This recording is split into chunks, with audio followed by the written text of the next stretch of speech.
Yung lugar dito sa amin guys, sobrang mahirap yung daan. Pagkatapos ay yung ito, hindi pa ganong parang guguho na yung pader namin, nakang na.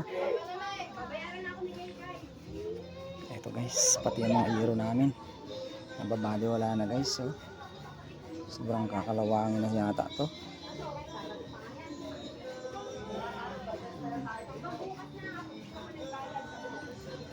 Natatambakan na rin yung kapitbahay, mga nawalis na yung gumuguho na yung lupa.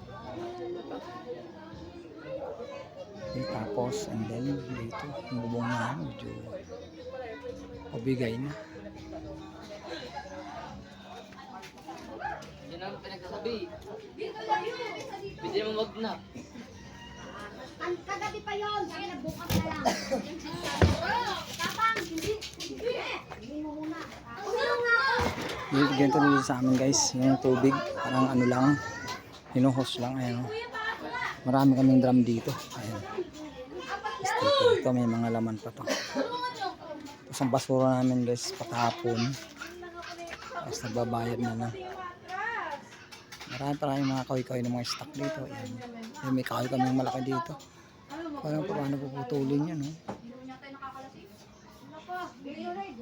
Kasi pag nag-renovate kami, parang alanganin to dito saan.